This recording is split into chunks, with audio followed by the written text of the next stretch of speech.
Welcome to True Crime with Strategic Eyes. Strategic back again. I've been saying that more often than I've said in a very long time. This has been a very, very, very busy week for this channel, ladies and gentlemen, and I'm here for it, and I'm happy to share my time with you. I'm so happy that you guys have the time to share with me. So we got some breaking news. We were able to go and obtain the court documents on our own. We had to pay our own hard-earned cash to get those court documents, but of course it's worth it because it helps us get to the bottom of the story. So we got a few things on the agenda today. We're going to go over the court documents. It includes the affidavit, which we obtained on our own. You can find that on our Patreon if you want to download those documents for yourself. I don't even have any watermarks on them, so if you want to go to the Patreon and download them, go for it, do your thing. They are available there for you, right? Of course, you got to pay for the Patreon if you want to go over there and see that. That is a paid document because we did pay our own money for it. So yes, definitely go to the Patreon. You can see them for yourself. Secondly, the neighbor talks. The neighbor of the Robinsons gave an interview. We're going to listen to it. We're going to read that interview, see what the neighbor had to say. And lastly, apparently, Tyler Robinson was on Discord before he actually took Charlie Kirk's life, and that is being reported on by Live Now, and we're going to check that out as well. So we got a few things on the agenda today. First of all, I want to say thank you so much for those of you who are joining me today. We have 149 people in the room right now. We're probably going to get a whole lot more as time goes on. It just shot up as soon as I said that. Please make sure you hit that like button, ladies and gentlemen. Once again, we have hit an amazing milestone on this channel today. We are now at 98,000 subscribers. 98,000 subscribers. That's more than some stadiums. That means that if I went into a stadium with all my subscribers, I'd be like Beyonce. Everybody would be coming to check me out. I'll be selling out the stadium. We got football numbers right now, people, and we're very proud of that. And we could not accomplish that without you. Each one of you. Let me get a yay for that. Ooh, each one of you.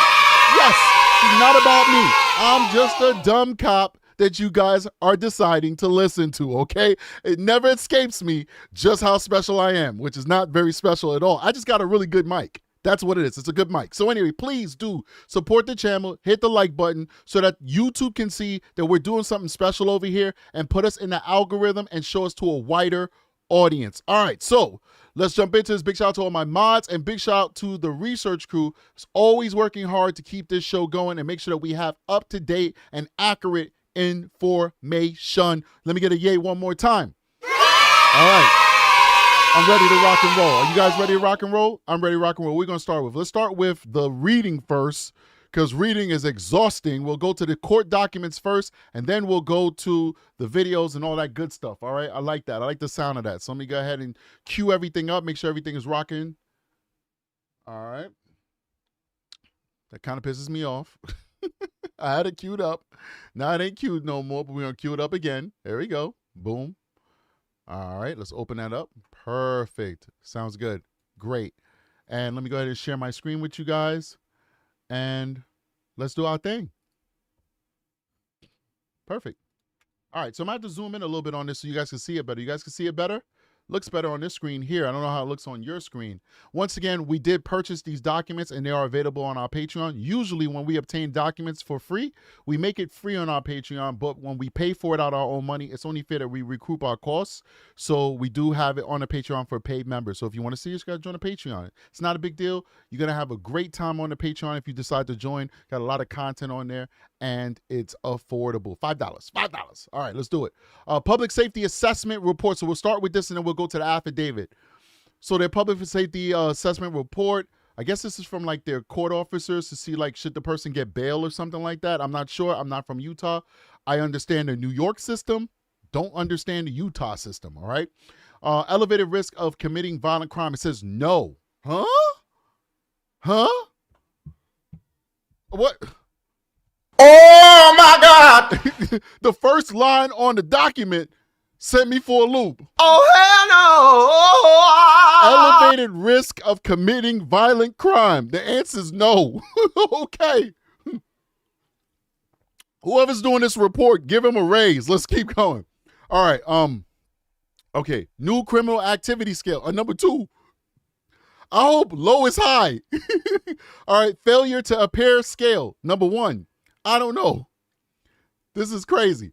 All right, so he's charged felony discharge of a firearm causing serious bodily injury, aggravated murder, obstruction of justice, capital, first-degree felony conduct. So basically, they hit him with the right charges. I don't know about this assessment, but the right charges are good. Let me go ahead and just mute this real quick because my phone is jingling in my ear like crazy. All right, so that was surprising. Elevated risk of committing another violent crime. Maybe their assessment is just different than what we had expected to be. Whatever. Let's keep going. Age at current arrest is 22 years old. Current violent offense, yes. Current violence offense and 20 years old or younger, no. Pending charges at the time of the offense, no. Prior misdemeanor conviction, no. Prior felony conviction, no. Prior conviction, no. Prior violent offense, 0. Prior failure to appear in the past 2 years, 0. Prior failure to appear older than 2 years, no. Prior sentence to incarceration, no. Because he was a nerd.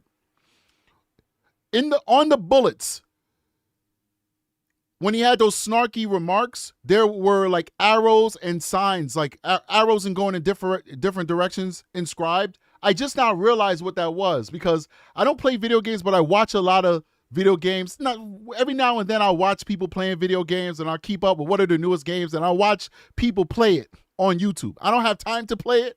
I have no desire in playing it, but I guess the little kid comes out of me and I'll watch people play it. And there's a very popular game called Helldivers. It's a very interesting game. I love it. You know, it's very super ultra patriotic. It's like a parody of patriotism. It's kind of close to Starship Troopers, which was a social commentary on an authoritarian state. I can't even speak. Kind of play on America, kind of play on like, you know, whatever. It was a social commentary. And so Helldivers is a social commentary as well in the vein of Starship Troopers. And when you have to like maybe capture a base or call an airstrike or whatever, you have to, first of all, clear all the, whether they're mechanized robots or alien bugs, you have to clear that area. And then you go to a terminal and you have to put in a code, up, down, left, right, left, up, down, left, right, something like that. That's what he was putting. He was putting a code in. He wrote and inscribed a code for Helldivers. That just shows he's a nerd.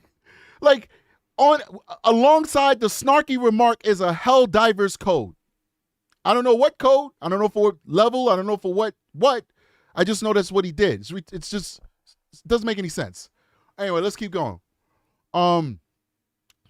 Recommendations: detain if qualifies under 77-20-201 or release with PRL 5 conditions. If statutory requirements are met, hold without bail. If release, maximum conditions recommended. Okay, so at least whoever wrote this report says that he should get no bail, and if he does get bail, make sure he has the maximum restrictions placed against him. Let's go to the next page. All right, the public safety assessment report part 2. Same charges we read before. It circles ROR. I really don't understand what they're putting, how this works. It says detain if qualified under 77-20-201, otherwise release on maximum conditions or monetary bail. I don't know what this means. Once again, I'm not from Utah. I'm not a Utah officer. Release types: release on own recognizance, RR, no conditions. Know what that is? That's nationwide. Release on conditions. All right. Let's see here. Pre-trial release conditions: default, report your contact information and any change in address, phone or email of the court and your attorney within 1 business day of the change. Promise to appear for all required court proceedings. Promise not to commit any criminal offenses. And it just goes down the list. DV, must sign jail release agreement or remain in custody. All right, so it's like the different types of RORs, whatever. Let's keep going to the next one. So it kind of explains it all, whatever. The highest one would be if statutory requirements are met, hold without bail. If released, maximum conditions recommended. Optional, defendant may be released on an unsecured bond. I don't think any of these go for him. So now let's go over to the affidavit. Let's rock this out. Please hit that like button, guys. Support the channel. Hit the like button. We appreciate you. All right. Guys are amazing. All right. Kind of like adjusting my screens over here. Apologies. I don't believe he got any bond, to be honest with you guys. He's not getting bond. I think that was just a generic form that was kind of defining what are the different types of releases, but I haven't seen anything. The recommendation from the pretrial, the probation officers usually do recommendations. I don't know if it's different in Utah, but in most states, that is a report from a probation officer. They kind of do two kind of things. They do bail kind of packages for judges, and they also supervise people who are on probation. The recommendation at the end of their form, if you look back here, was don't release him. So if we go to this one, the recommendation is detain him, don't release him. And if you do release him, because remember, it's up to the judge, they recommend that they have him on the highest conditions. I don't think that the judge is going to release somebody for a capital murder trial. All right, let's keep going. In the county of Utah, in the state of Utah versus Robinson Tyler James. His date of birth is going to be out there, so I'm not redacting any of that stuff. Let's keep going. This was an apartment that he rented. He's probably not going to be living there any longer.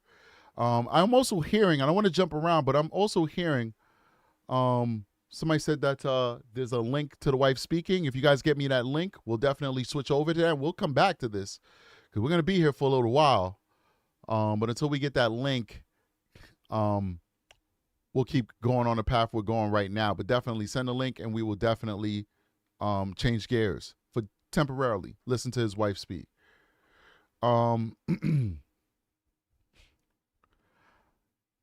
So on 9/12/2025 at 4 a.m., the defendant was arrested for the offenses of aggravated murder, felony discharge of a firearm, causing serious bodily injury, obstruction of justice, capital, and first-degree felony conduct. First of all, he should also be charged with aggravated. He should be charged with endangering the life of all those people that was in that crowd from shooting 200 yards away. I mean, I don't know. He could have missed and hurt somebody who was innocent. But anyway, let's keep going. Well, Charlie Kirk was innocent. Nobody deserved to die, but you guys know what I'm saying. Somebody say YouTube Turning Point USA. All right, let's check it out.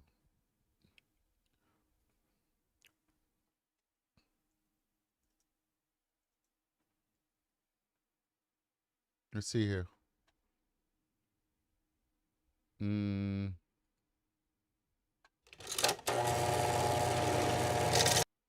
Okay.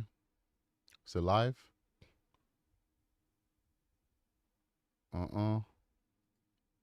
Nah.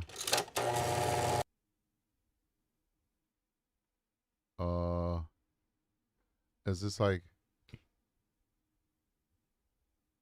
I see like a tribute to him on his YouTube page, but that's all I see. I don't see his wife.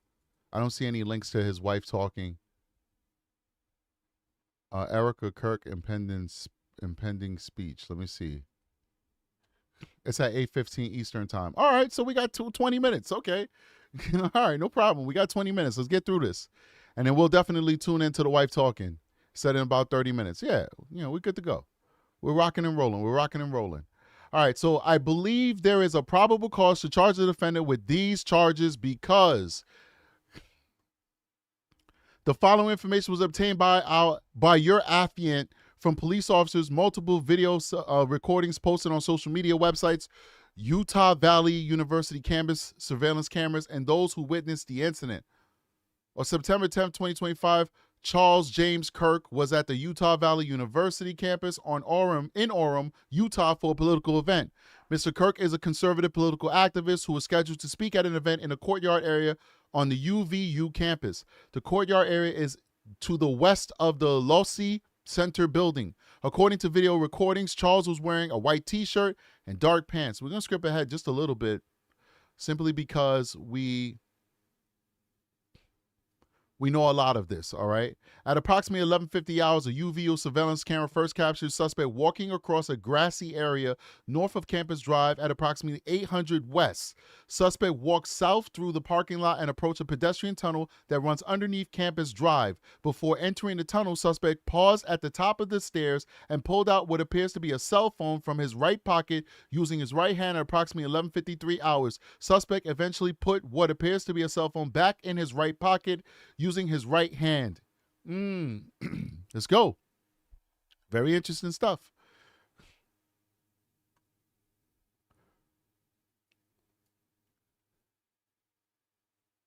At approximately 12:02 hours, suspect was recorded walking on the north side of the Lossy Center building, walking with the same gait as observed earlier. Suspect entered the Lossy Center building through a set doors on the southeast corner of the Lossy Center building. At approximately 12:15 hours, suspect was observed walking up the, I was able to make that out just from those little top lines. Let's see if we can get up here. All right. Stairs that led to the common area adjacent to the Lossy Center building. Suspect walked to a short concrete wall that separates the common area from the rooftop of the Lossy Center building. At approximately 12:17 hours, suspect climbed over the short wall and appeared to crouch down on the north side of the wall on a rooftop. At approximately 12:22 hours, suspect stood up and started running across the rooftop of the Lossy Center building. The notable limp from previous surveillance was absent. Suspect ran to the west side of the rooftop and appeared to scoot along the rooftop area as he got closer to the edge of the rooftop. At approximately 12:22 hours, suspect laid down in a position consistent with a prone shooting position near the edge of the rooftop and appeared to be facing west in the direction of the courtyard area. The rooftop of the Lossy Center building overlooks the courtyard area where the event featuring Charlie Kirk was taking place. The Lossy Center building is east on the courtyard area. At approximately 12:23 hours, look how quickly these things happen. Super, super fast, man. Definitely get to those super chats in a second. I appreciate you guys. At approximately 12:23 hours, Charlie Kirk was shot. At approximately 12:23 hours, surveillance shows that that suspect stood up suddenly from the edge of the rooftop and sprinted north on the rooftop of the Lossy Center building. Suspect ran to the northeast corner of the Lossy Center building and approached the edge of the rooftop. Suspect placed a dark-colored item on the rooftop and proceeded to lower himself off the rooftop. Suspect dropped off of the rooftop onto the grass below. Suspect ran north near the parking lot to the east of the Lossy Center at approximately 12:24. Look how quickly this is happening. It's like so much ground and action is happening in just mere minutes, ladies and gentlemen. By the way, that was a very high drop that he came from the top of that building. This guy is definitely very nimble. Let's keep going. 12:24 hours. Suspect ran north across the Campus Drive Road. Suspect appeared to be carrying an item whose identity is not clear from the surveillance. Let's keep going. The area to the north of Campus Drive Road where suspect crossed over consisted of a grassy area with trees on the edge of UVU campus. Investigators discovered a bolt-action rifle wrapped in a dark-colored towel. The rifle was determined to be a Mauser Model 98 30-06 caliber bolt-action rifle. The rifle had a scope mounted on top of it. Investigators noted inscriptions that had been engraved on casings found in the rifle. Inscriptions on a fired casing read, "Notices bulge OWO, what's this?" ? Inscriptions on the 3 unfired casings read, "Hey fascists, catch." Up arrow symbol, right arrow symbol, 3 down arrow symbols. That's from Helldivers, the video game, ladies and gentlemen. A second unfired casing read, "Oh, Bella Ciao, Bella Ciao, Bella Ciao, Ciao, Ciao." I don't understand that. I know that's like some Italian thing, but what exactly does that mean? Does any learned people in the chat know why he would take the time to inscribe something that I've heard on YouTube memes before? I don't know. Somebody help me out. Help a brother out, please, in the chat. A third unfired casing read, "If you read this, you are gay." LMAO. Okay, let's keep going. Investigators also discovered a shoe-inspired impression on the northeast corner of rooftop edge of the Lossy Center building. This shoe impression was located in the vicinity where suspect climbed down from the rooftop. The shoe impression is consistent with the shoe sole characteristics of a Converse Chuck Taylor shoe. Lenny23 wants to know if I can make the shot. Where was the rifle in the video, him jumping off the roof? I don't know if I could make that shot. But then again, I'm not a sharpshooter or a sniper. But I can make that shot from 75 yards because I've trained on 75 yards. Other than that, with an AR-15. But other than that, I don't know if I can make that shot. And I have to say that from reviewing a gajillion video surveillance footages, especially with these digital cameras, sometimes the pixels will make things disappear and reappear. I've seen that a million times in my investigations. I'm not saying that people being skeptical about whether they saw a rifle or not is something they shouldn't do. Skepticism is always a beautiful thing, but I'm just saying that from that distance, depending on the lighting, sometimes the pixels are going to wash out and disappear. And it's going to look like things are going to appear and disappear in a person's hand from that distance. That's my professional opinion from looking at thousands and thousands of different video surveillance cameras doing my own investigations, especially in the nighttime, man. You'd be surprised all the artifacts that appear and disappear during nighttime video surveillance footage. But anyway, let's keep going. Investigators also discovered a shoe impression on the northeast corner rooftop edge of the Losi Center building. This shoe impression was located in the vicinity where suspect climbed down from the rooftop.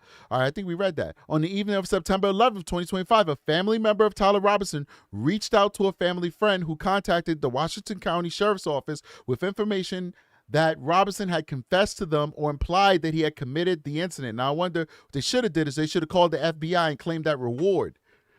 I mean, if you're really smart, you'd have called the FBI, claim the reward, and then use the reward money to help out your relative if that's what you want to do. I'd have just kept the money. I'd be like, yo, son, you put us through so much. This is our payment for all the pain and suffering you're going to put us through by having our names dragged through the mud, because now their names, the Robinson name, is synonymous with being an assassin. And we know how we are in America with assassins. He will forever be known as Tyler Robinson because we call assassins by both their names. So he's Tyler Robinson for the rest of all eternity. Anyway, let's keep going. The information was also conveyed to the FBI. Investigators reviewed additional video footage from UVU surveillance and identified Robinson arriving on UVU campus in a gray Dodge Challenger at approximately 8:29 on September 10th, in which he observed on video in a plain maroon t-shirt, light-colored shorts, a black hat with a white logo, and light-colored shoes. When encountered in person by investigators in Washington County on September 12th, early morning hours, Robinson was observing consistent clothing with the surveillance images. Why do people do that? They don't take showers? Like, they're wearing the same clothes. I don't wear the same clothes. I take showers. Unless, like, if my home clothes, everybody wears the same home clothes. But, like, if I'm going outside, I'm not going to be caught the next day with the same outfit. Whatever. Let's keep going. Whatever. Investigators interviewed a family member of Robinson who stated that Robinson had become more political in recent years. The family member referenced a recent incident in which Robinson came to dinner prior to September 10th, 2025, and in conversation with another family member, Robinson mentioned Charlie Kirk was coming to UVU. They talked about why they didn't like him and the viewpoints he had. The family member also stated Kirk was full of hate and spreading hate. All right, well, you just bolstered this guy's desire to take Kirk out. Yeah. Very interesting stuff. The family member also confirmed Robinson had a gray Dodge Challenger. Investigators identified an individual as the roommate of Robinson. Investigators interviewed the roommate, who stated that his roommate, referring to Robinson, made a joke on Discord. We're going to talk about that a little bit later. Investigators asked if he would show them the messages on Discord. He opened it and showed several messages to investigators and allowed investigators to take photos of the screen as each message was shown by Robinson's roommate. These photos consist of various messages, including content of messages between the phone contact named Tyler with an emoji icon and Robinson's roommate's device. The content of those messages included something. I'm going to have to go to the next page for me to read it because it's cut off. What did it include? The content of the messages included messages affiliated with the contact, Tyler, stating a need to retrieve a rifle from a drop point, leaving the rifle in a bush. Oh, my God. Oh, hell no. Oh, boy. Oh, boy. Oh, boy. This is very incriminating. Leaving the rifle in a bush, messages related to visually watching the area where a rifle was left, and a message referring to having left the rifle wrapped in a towel. The message also referred to engraving bullets and a mention of a scope and a rifle bag and the rifle being unique. First of all, this roommate needs to go to jail. Aiding and abetting after the fact. Did he come to law enforcement with this information? Did he come to law? No, law enforcement came to him and then he gave the information. He did not report this to law enforcement. If he reported this to law enforcement, they'd have caught this guy hours and days ago. Wow. This guy was aware of what his roommate did and he said nothing. He should be charged. Are you kidding me? The message also referred to engraving bullets and a mention of a scope and the rifle being unique. Messages from the contact Tyler also mentioned that he had changed outfits. Based on the evidence detailed in this statement, I believe there's probable cause that Tyler Robinson committed the crimes of aggravated murder by shooting Charlie Kirk in a circumstance that put many around him in a grave risk of death, felony discharge of a firearm, and obstruction of justice for moving and hiding the rifle believed to be used in the shooting. By submitting this affidavit, I declare under criminal penalty of the state of Utah that the foregoing is true and correct. Bam, arrest an officer. Wow. Wow, wow, wow, wow, wow. That's huge. That is huge, ladies and gentlemen. That's huge. The roommate knew about it at least after the fact. The roommate knew about it after the fact. He knew exactly where to find the info. It's not like he said, I don't know, and let me check my Discord officers, because he does put a lot of messages in the Discord, but I haven't checked the Discord in a while. And then he checks the Discord. He's like, oh my God, look at these messages. He knew exactly what to show the officers. He knew. I don't care if he's some fresh-faced 22-year-old. He should know better. Where's his sense of morality? He deserves to be charged as an accessory. Let me explain something to you guys. Tyler Robinson's family found out that their son committed this, and they immediately notified a law enforcement friend who then put them in contact with the FBI. His family, his flesh and blood, did the moral and ethical thing. Big shout out to Light Chaser 2021 with $7 super chat says, love it when we're both off together. Lots of strategic, probative thoughts and chores completed. Thank you so much, Light Chaser. His family, his flesh and blood, ladies and gentlemen,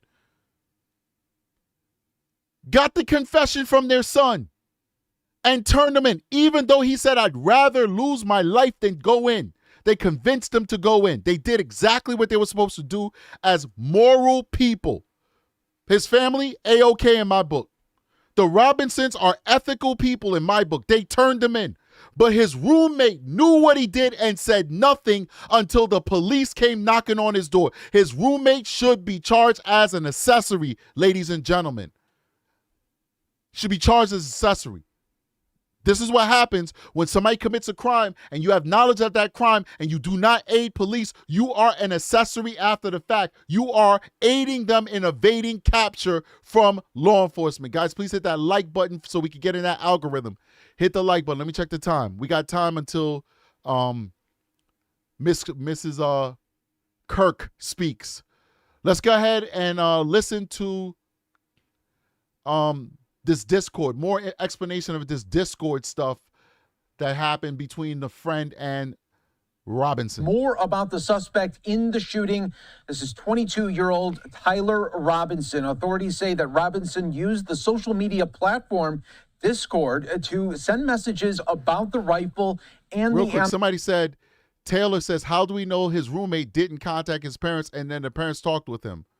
Because that's not what happened. We know what happened. We know exactly what happened. So we don't even have to imagine that because we know that didn't happen. Ammunition that was used in the shooting. And so for more on these messages and really a breakdown of Discord, we bring in our next guest to help break it all down. Jennifer Graham with Deseret News. Great to have you on, and a lot of fast moving parts to this story. And I think a lot of people are interested in this Discord aspect. Yeah, it's an interesting platform and one that a lot of people don't know much about because it's really for the youngest Americans. It's not your father's social media platform, so to speak. Yeah, so if you could just for our viewers break down what this platform is. Sure. It's an app that was founded in 2015.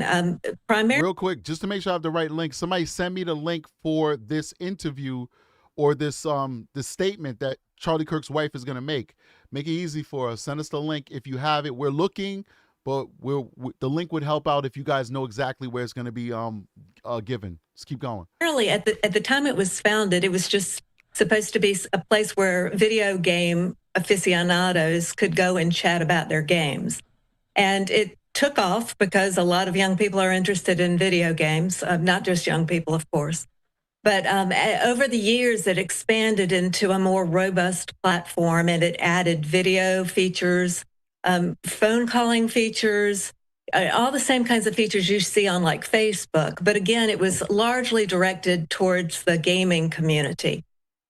In recent years, it has expanded somewhat where there are, I was amused to find out there are like book clubs that meet on there, and there are like knitting circles. So there's some people you wouldn't expect to be on Discord there, but it's primarily young men, people who are interested in gaming, and they are attracted to this platform in part, not only because of the gaming community, but because of the way the servers are set up. You can set up these very private communities that other people don't have access to what you're seeing. There's not a traditional feed, so to speak, like you would get on Facebook or even X, but you can set up your own little rooms and you can engineer them so that nobody can see. I got it, guys. We're going to use AP.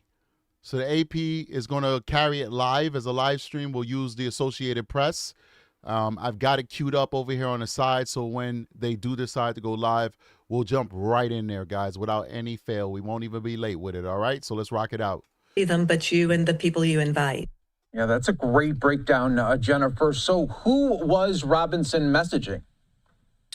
Well, that remains to be seen because we don't know a whole lot about these messages other than what was said in the news conference this morning. Utah Governor Spencer Cox gave a little bit of detail about it and said that authorities had talked to a friend of Tyler's who had shared messages with him that he had seen. It's not even clear whether the messages were sent to him. We can infer that, I guess, but it's not clear if there was a group or not, or if it was just this one person who was seeing these messages in which he made reference to dropping the gun somewhere and wrapping it in a towel. Now, this is actually a good point. It could have been a comment made in a Discord group, where multiple people had access to this message. But a lot of young people actually use Discord for direct messages, like text message. Number one, because it's more secure. And number two, because you could do more with it. You could, send videos, pictures, links, all the different things that may or may not be harder to send if you send via regular text message. Let's see here. Looks like they're about to start soon. Real quick, I want to, they just changed the font or whatever, but real quick, I want to go ahead and just give a big shout out to people who sent me some super chats. It's not started yet. Don't get me wrong. We'll jump right into it. I'm looking at it. If it starts, we'll be there.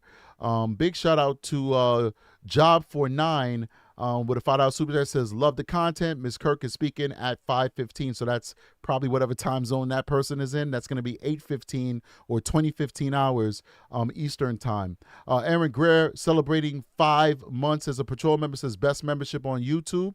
Light Chaser, we already read that out. Thank you so much. Summer Dream says Bella Ciao is an anti-Nazi and anti-fascist Italian folk song dedicated to the partisans of the Italian resistance. Thank you very much for educating me, because I did not know that. I appreciate you. And thank you whoever sent us coffee. We do appreciate that as well. Thank you for the coffee. Generic white female with a $5 super chat. Remember, I told you there's nothing generic about you, white female. We got to change that screen name. We appreciate you. That $5 super chat says, hey, Strategic, just wanted to share my smile with you and everyone. Well, thank you so much. We appreciate you. All right, so let's take a look over here at the AP. We're still waiting. All right, let's let this lady keep going. Which, of course, we already knew because the authorities had already retrieved the rifle. So not a whole lot there, except for the fact that he was on this platform. Discord has come out within the past couple of hours and has said that there was not any sort of planning in his exchanges with his friends, not like we have seen with some of the other mass shooting cases that were horrifically tied to Discord in the past, where people actually had plans. In one case, someone was streaming himself in the bathroom before he went on a shooting rampage. So it's interesting because these shooters, they're loners in a sense, but they also seem to want to connect. They want to be telling other people about what they're doing, and Discord is one place that they're doing that.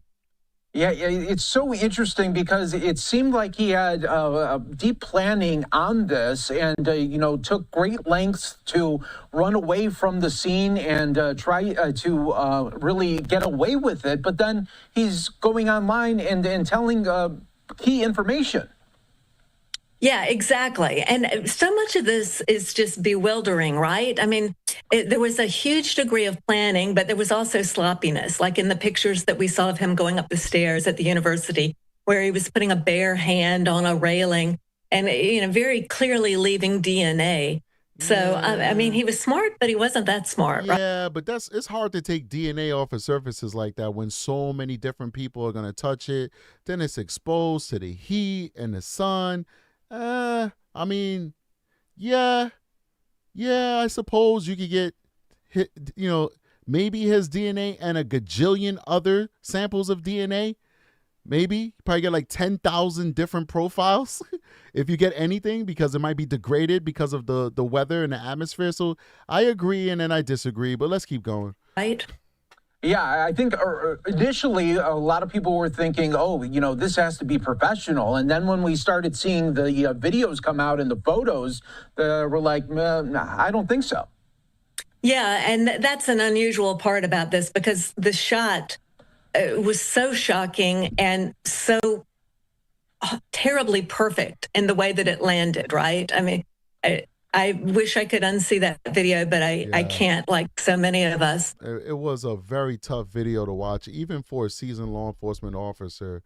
It was very traumatizing. And I've watched a ton of different channels, from people from all different backgrounds, people who hate Charlie Kirk, people who love Charlie Kirk, people who are Democrats, people who are Republicans, and regardless of what the belief is, everybody uniformly says that was very shocking.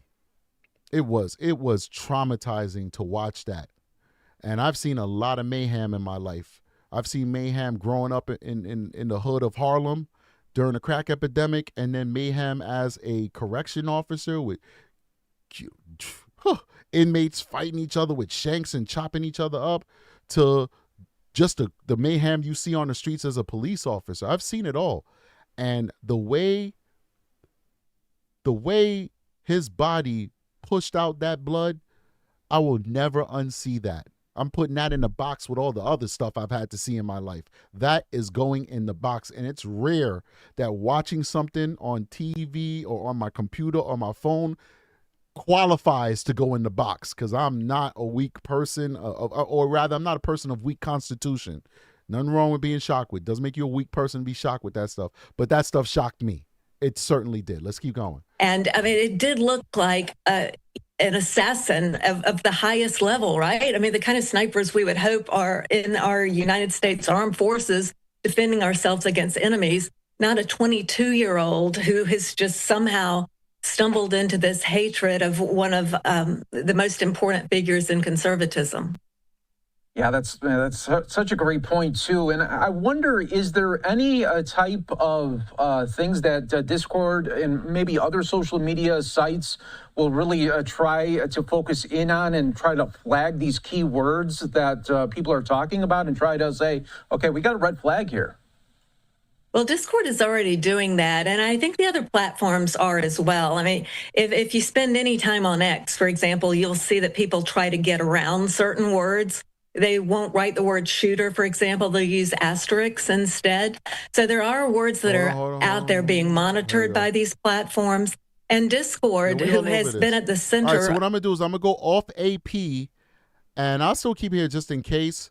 but I'm going to use Turning Point USA, use the actual official website for her address, to stream her address. So we're ready to rock and roll, ladies and gentlemen. We are certainly ready to rock and roll.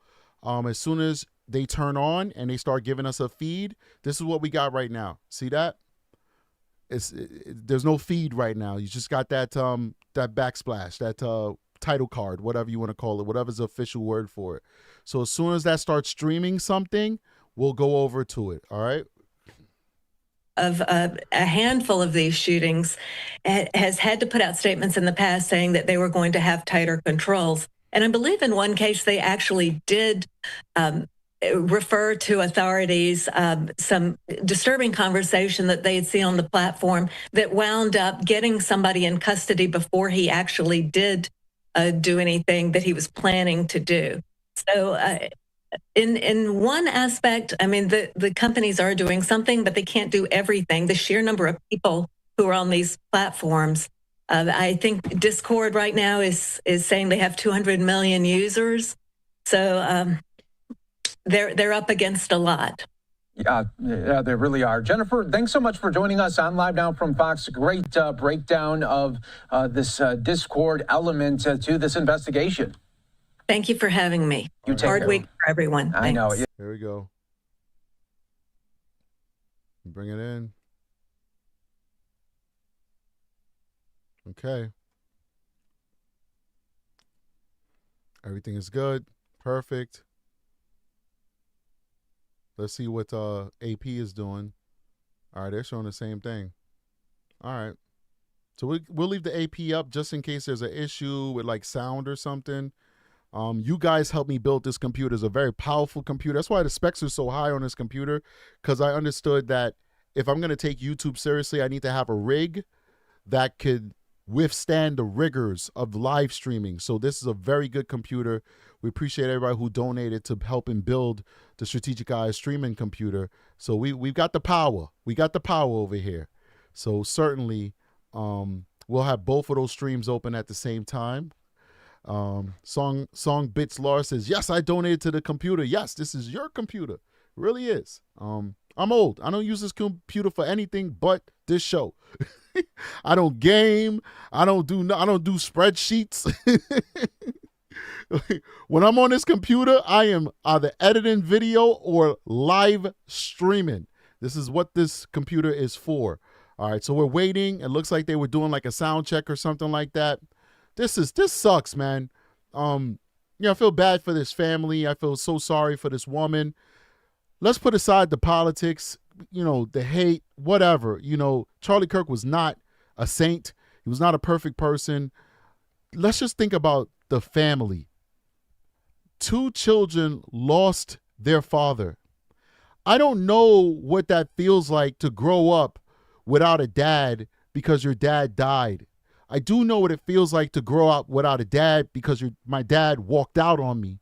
I don't know if that's a different type of pain or trauma, but I know that the absence of a father is such a debilitating thing. The absence of a father. These children will now grow up without a father. Now, I'm sure they're going to have a very strong and positive support system around them, probably more than what I had as a young boy growing up in poverty. And blessings to them for that, because I would not wish my lot on anyone, but I wouldn't take it back either, because the lessons I learned growing up in poverty motivated me to do the things that I did in life, which is to live a life of service and to specialize myself to the point where the people decided that I should be compensated to do the work that I do. And therefore, I make a good life for my children. So I wouldn't take anything back. But to grow up without your father is such a traumatizing and debilitating thing. And this man who grew up with his father's in law enforcement. His father's like me. His father is a man of the law.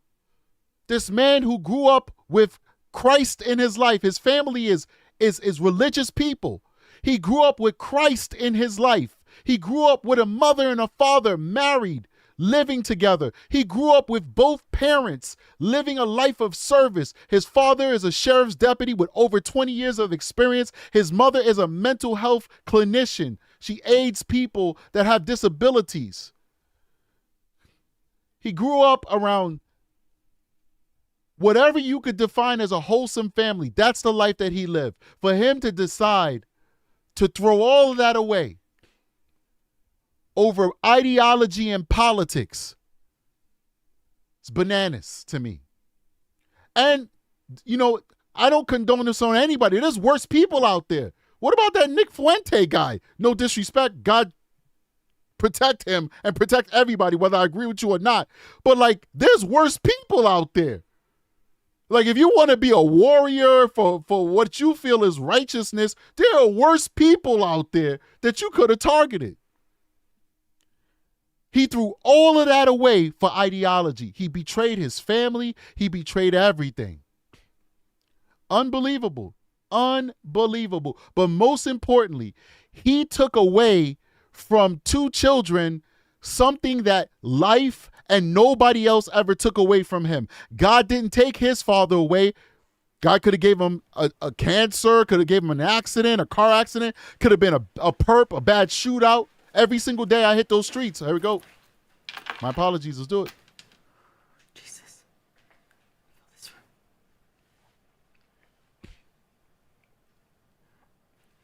Good evening. My name is Erika Kirk. Charlie Kirk is my husband. I first want to thank the local, state, and federal law enforcement who worked tirelessly to capture my husband's assassin so that he can be brought to justice. I want to thank the first responders who struggled heroically to save Charles's life, and the police who acted bravely to make sure that there were no other victims on that terrible afternoon. I want to thank the officers who have protected our Turning Point USA family these past 2 days. And I want to thank the Turning Point USA board, the COO, Justin Strife, and my husband's chief of staff, the amazing Mikey McCoy, for all their work in these terrible days to be the stability for our family and for the wider Turning Point USA family as well.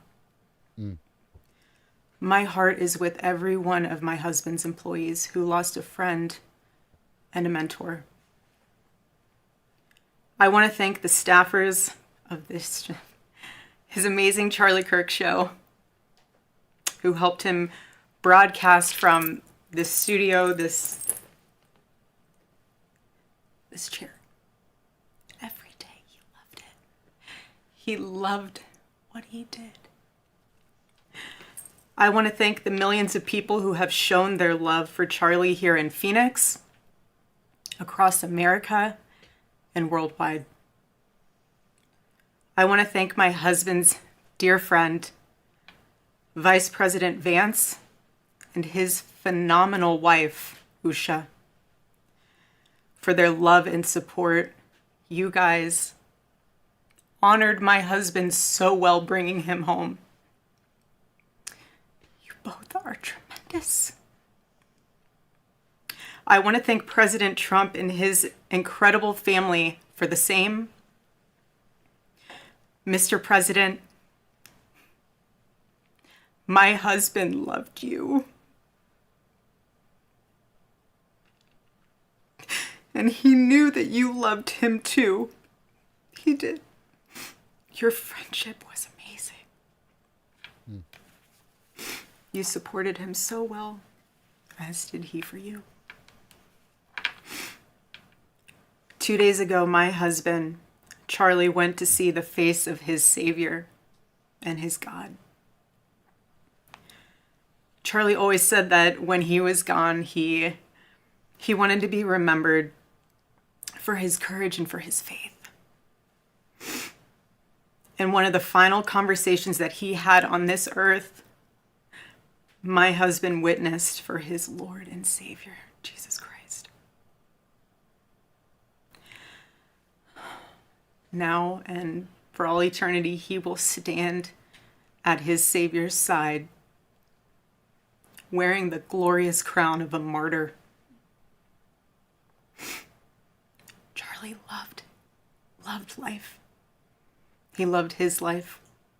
He loved America. He loved nature, which helped him always bring him closer to God. He loved the Chicago Cubs. And my goodness, did he love the Oregon Ducks. He'd want me to say go Ducks, so I have to since they play on Saturday. So go Ducks. But most of all, Charlie loved his children. And he loved me with all of his heart. And I knew that. Every day I knew that. He made sure I knew that every day. Every day he would ask me, how can I serve you better? How can I be a better husband? How can I be a better father? Every day. Every day. Such a good man. He still is a good man. He was the perfect father. He was the perfect husband. Charlie always believed that God's design for marriage and the family was absolutely amazing, and it is. It is, and it was the greatest joy of his life. And over, he would tell all these young people to come and find their future spouse, become wives and husbands and parents. And the reason why is because he wanted you all to experience what he had and still has. He wanted everyone to bring heaven into this earth through love and joy that comes from raising a family. It's beautiful. Charlie always said that if he ever ran for office, I know a lot of you asked if he ever was going to, but privately he told me if he ever did run for office that his top priority would be to revive the American family. That was his priority. One of Charlie's favorite Bible verses was Ephesians 5, verse 25. Husbands, love your wives as Christ loved the church and gave himself up for her. My husband laid down his life for me, for our nation, for our children. He showed the ultimate and true covenantal love. I will never, ever have the words to describe the loss that I feel in my heart. I honestly have no idea what any of this means. I know that God does, but I don't. But Charlie, baby, I know you do too. I know you do. So does our Lord.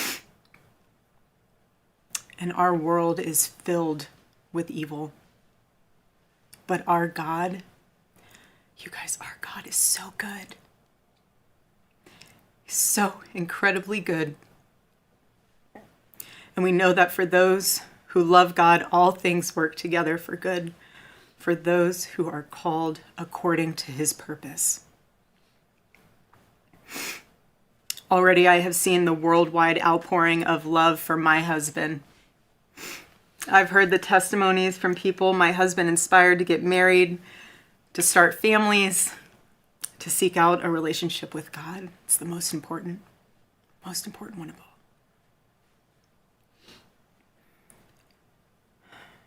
The evildoers responsible for my husband's assassination have no idea what they have done. They killed Charlie because he preached a message of patriotism, faith, and of God's merciful love. But they should all know this. If you thought that my husband's mission was powerful before, you have no idea. You have no idea what you just have unleashed across this entire country. In this world, you have no idea. You have no idea the fire that you have ignited within this wife. The cries of this widow will echo around the world like a battle cry.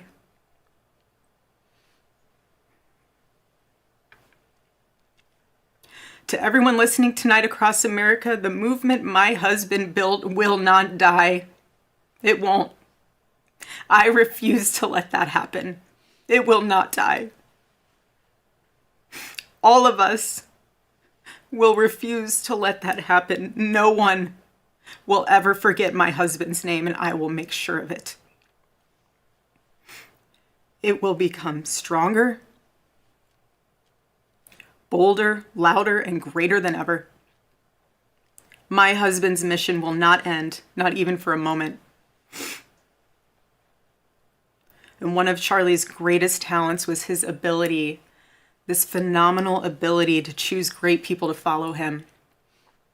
He could always find the ones who could handle any setback.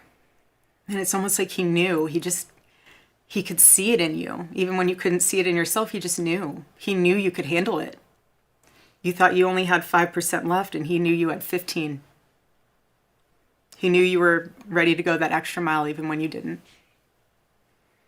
He always challenged people around him to work harder and to be better. He never gave up. And I love knowing that one of his mottos was never surrender. So I want to tell you that we'll never surrender. We never will. Ever. Ever. Our campus tour this fall will continue. There will be even more tours in the years to come. America Fest here in Phoenix this December will go on. It will be greater than ever. Who's going to do it? The radio and podcast show that he was so proud of will go on. And in a world filled with chaos, doubt, and uncertainty, my husband's voice will remain. And it will ring out louder and more clearly than ever. And his wisdom will endure. My favorite too, but my husband's favorite word in the English language was earn. He would call all of you to be people of action who earn the future America deserves. So to all of the young people who felt inspired by my husband's faith and hard work, all of you already know what Charlie would want you to do. You know. You know. If you're in high school or if you're in college, go find your local Turning Point USA chapter. Join it. Stay involved. He wants you to make a difference. And you can. You can. The movement's not going anywhere, and it will only grow stronger when you join it. If there isn't a chapter, you can't find one, then start one. There is no excuse. You can start one. And as my husband used to say in this room, every single day, if you want to get involved, the best way you can do that is going to tpusa.com. That's what he would say every day from this chair. Every single day. I watched his show every day, and he would always say, if you want to get involved, go to tpusa.com. If you're a pastor, join our movement at TPUSA Faith. And if you're a parent, I highly recommend that you come to America Fest in December. Sign up right now for that because we would love to see you. I would love to see you. Charlie would. He'll be there. He'll be there in spirit. Bring your kids, bring your family. But most important of all, if you aren't a member of a church, I beg you to join one. A Bible-believing church. Our battle is not simply a political one. Above all, it is spiritual. It is spiritual. The spiritual warfare is palpable. Charlie loved his Savior with all of his heart, and he wanted every one of you to know him too. He wanted everyone to know that if they confess the Lord Jesus Christ who rose from the dead, then they will be saved. Hear me when I say this, nobody is ever too young to know the gospel. Nobody. Nobody is ever too young to get involved with saving this beautiful country, This country my husband loved and still loves. And nobody is ever too old either. There's no age limit. I know my husband is still here. He's watching over us. I don't remember the last time I slept. I couldn't sleep last night. And Charlie, baby. Charlie, I promise I will never let your legacy die, baby. I won't. I promise I'll make Turning Point USA the biggest thing that this nation has ever seen. I promise. Oh, Charlie, I love you. I love you, baby. Rest in the arms of our Lord as he blankets you with the words I know your heart always strived to hear. Well done, my good and faithful servant.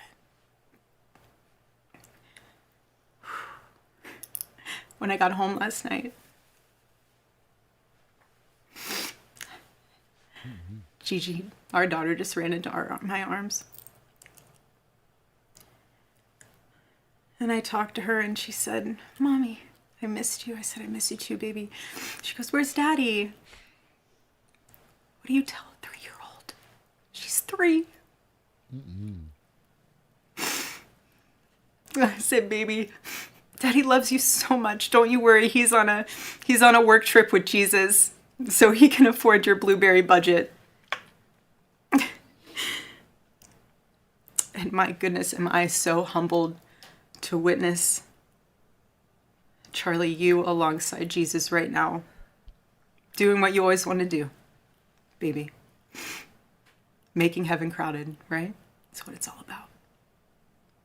Making heaven crowded. I can't wait to see you again one day.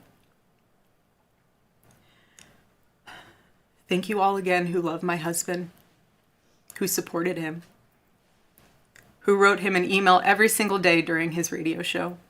He read all of them. All of them.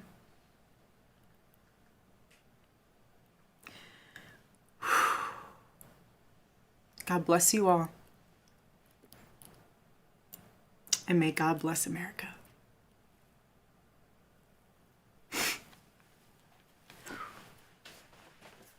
Okay. See if there's anybody else who's going to speak. All right, that's the end of that. I don't know, we got a lot of different people who are taking different things from her remarks. I would just say, as somebody who deals with people who are experiencing trauma, some people felt that some of her statements sounded threatening, others did not. Just keep in mind, as I said in the chat, that less than 48 hours ago, this woman watched her husband literally almost get decapitated by a bullet. That's a fact. She's experiencing a great deal of trauma, rightful anger and rage. So I always make it my point of order to never judge people who are experiencing trauma on the level that she's experiencing trauma. So when I'm doing my investigations and a victim of SA comes to me and they're screaming and they're ranting and they're raving and they're cursing, I don't judge them. I just sit there quietly and I let them vent. I've been in many instances where the person is cursing the whole world, throwing stuff off the table, where I reserve myself and I just let them vent because I understand that they're going through something that nobody could possibly imagine. None of us can imagine what she's going through, even if you have had a loved one that died due to violence, because everybody's going to process that trauma differently. So if you had a loved one that passed away due to violence, you can't go to Charlie Kirk's wife, and neither can Charlie Kirk's wife come to you and say, I understand what you're going through. No one will ever understand what a person who's experiencing trauma goes through, because each person experiences that trauma individually and uniquely. So I would say to anybody who listened to her statement and took threats out of it, or felt that it was aggressive, if that's what you feel. I'm only saying what people are saying some people are saying in the chat. I'd say this is a moment, if ever, to give somebody grace. Give her grace. Now, if one of his aides comes up, and maybe that probably wouldn't even work either because they're experiencing trauma.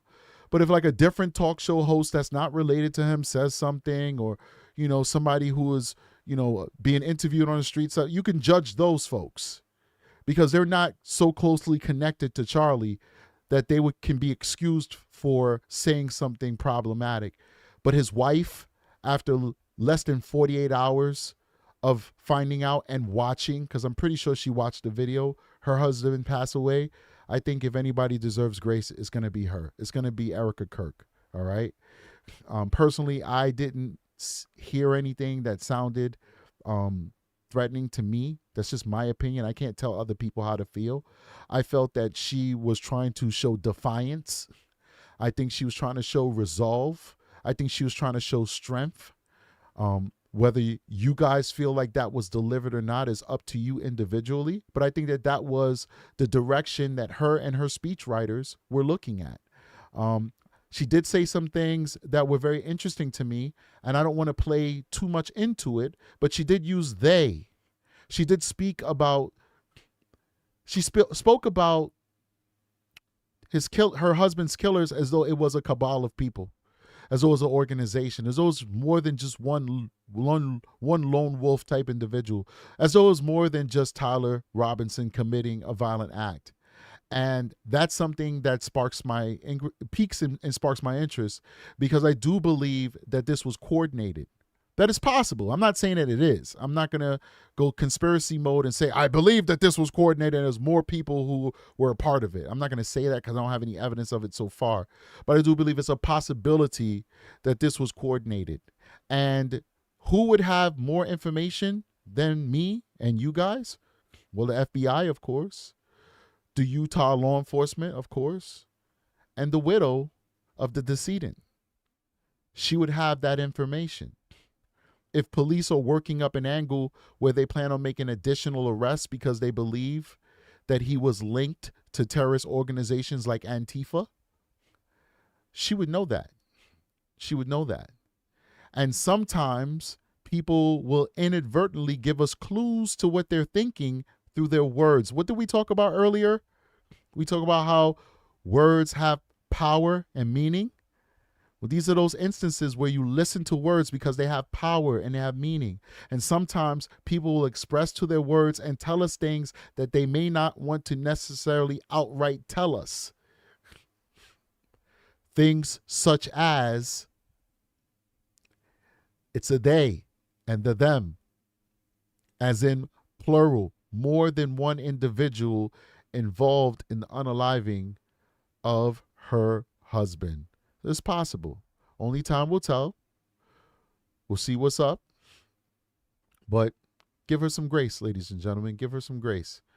All right. Let's go back to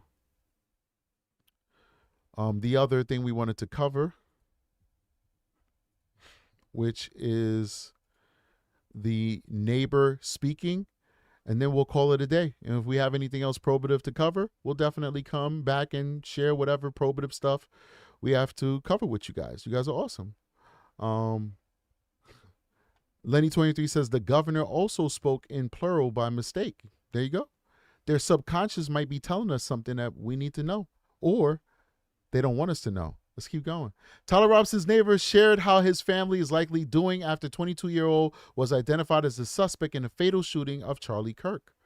Kirsten Schwerman, I guess it's Schwerman, oh Lord, 66, told the Express US that she can't imagine the anguish Robinson's family must be feeling after he was detained by investigators for his alleged involvement in Wednesday's shooting. To have your own son supposedly confess to something like that and then be faced with the choice of turning him in must have torn them apart. Make this a little bit bigger. Can't really see it. And my nose is stuffy. Sorry. Got a stuffy nose. Got a lot going on here. All right. Schwarman told the Express US that she can't imagine the anguish Robinson's family must be feeling after he was detained by investigators for his alleged involvement in Wednesday's shooting. To have your own son supposedly confess to something like that and then be faced with the choice of turning them in must have torn them apart, Schwarman said, adding that the family was good and God-fearing. I told you guys he came from a good family, and they showed their character when they turned him in, but he came from a good family. It's unfortunate that he made the choices that he made. The neighbor praised Robinson's mother, calling her the loveliest woman anyone could ever meet. They love their children. They've raised them right. This is not the kind of home you'd expect something like this to come out of, she said. People here know them as a loving family. That's what makes it so hard to understand. The pain they must be in, it's unimaginable. I hope people don't bother these people and kind of like force them to leave their peace, which is their home. Because a lot of times when this stuff happens, people are forced to like sell their properties and stuff like that because it's too much media attention. Once again, there's no indication that this family did anything wrong, and they did turn in their son. They have done everything correctly. They are ethical people, so please don't harass this family. They love their children. They raised them right. This is not the kind of home you expect this stuff to happen. Let's keep going. Kirk, the co-founder of Turning Point USA, was debating a college student at Utah Valley University on Wednesday when he was shot in the neck. The killing happened at the first event of Kirk's American Comeback Tour. Kirk was debating with a student about a mass shooting in the U.S. when a single shot was fired from the roof of the Lossie Center at about 142 yards away. So it's actually closer than 200 yards.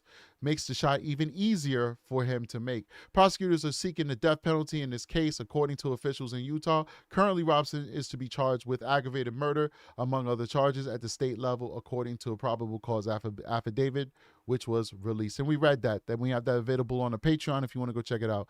Authorities have 3 days to file the documents in preparation for a preliminary court hearing where the suspect would first go before a judge, likely early next week. We'll get any more documents that they produce.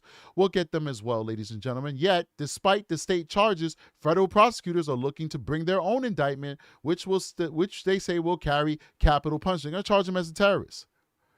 1,000% they're going to charge him under the terrorism clause because this is a terrorist act. We've been too lenient with people when we clearly know that their motives were politically motivated and it was made or enacted in order to change people's political beliefs or enact fear, which is basically what terrorism is. We need to start charging people as terrorists, no matter how big or small it is, if their crime falls within the definition of terrorism. I don't think we should charge people just to charge them with it. If they've done something and the purpose of what they're doing was because of politics, it's terrorism, they need to be charged as such. So let's keep going. Law enforcement officials allege the suspect confessed to his father, Matt Robinson, who then reported his suspicions to clergy, who passed the tip to the U.S. Marshals Service, triggering a swift arrest late Thursday afternoon. So what's going to end up happening is that the church is going to get a big $100,000 donation because the father did not report it to police right away. He reported it to a priest, and the priest reported it to the FBI/U.S. Marshals, which means that the church is going to get the $100,000 donation / reward money. Isn't that great? Give it to Jesus. Okay, let's keep going. You know what? The money's going to Christ. I like that. You see how the universe works? The money's going to Christ. Anyway, let's keep going. Let's keep going. Governor Spencer Cox announced the arrest by saying, "We got him," at a press conference with FBI Director Kash Patel. In less than 36 hours, 33 to be precise, thanks to the full weight of the federal government and leading out with the partners here in the state of Utah and Governor Cox, the suspect was apprehended in a historic time period, said Patel. Forensic evidence has already been evaluated by the FBI, with more than 11,000 leads being checked as possible. But despite the celebratory tone, serious questions are being raised about how federal and state authorities failed to identify the suspect before the Robinson family's intervention. I don't think we should be harping off that stuff. You got him, you got him. All right. Sometimes people turn themselves in. Sometimes you got to track them down. All right. I'm not. You guys know on this channel, we critique law enforcement like there's no tomorrow. Sometimes you might look at the channel and be like, yo, does this guy support law enforcement? Because I just critique bad policing when I see it. It is what it is. I also praise police. I support the blue 1000%. But if I see stupid stuff, if I see cops doing stupid stuff or asking stupid questions, I'm going to call them out. It is what it is. That being said, I think they did a good job. They got the guy in less than 33 hours. Come on, what else do you want? So what he turned himself in? They're going to find him eventually. So it is what it is. I know how hard it is to find somebody, especially somebody who has no criminal record. To the law enforcement, he's a ghost. I'll say that again. To law enforcement, he's a ghost because he doesn't have any criminal record. There's no photos you could do facial recognition on. There's no nothing. So yeah, you have his picture, but you don't have anything to match that against. And people don't understand. There's tons of roadblocks and checks and balances that prevents law enforcement from just scanning all the DMV driver's licenses. You can't do that. You can't scan DMV because people will sue and have sued, like the civil rights, what they call them? What is that? The Civil Liberties Union. They done sued and said, nah, you can't be scanning these government databases. There's a lot of restrictions in America. It's not like China where they could just put all of your faces and fingerprints in a database and law enforcement can just use it as they want. There's a lot of checks and balances in what law enforcement could use for these investigative techniques like facial recognition and stuff like that. So just because they had his face means nothing. Then you have his face and his friends are not calling him in. Let's say that again. They have his face plastered all over the news, and his nerd buddies aren't ratting on him. His friend only spoke to the law enforcement when they showed up at his door, knocking on his door like, hey, buddy, we know that you know this guy because he confessed to us already. That's when he said, oh, yeah, here's the Discord, because he want to save his own butt. He don't want to get charged as an accessory. But he had that information long before law enforcement came. He also knew about the $100,000 reward. And did he rat? No, he did not. His homies did not tell on him. So how is law enforcement supposed to find this guy in 5 minutes if he doesn't have a criminal record, he has no law enforcement contact, and his friends aren't ratting on him? Come on, let's keep going. At the dinner table, Robinson said Kirk was full of hate and spreading hate. According to relatives' account relayed by Cox, authorities said the suspect engraved messages on the bullet casings, leaving them alongside the rifle believed to have been used in the shooting.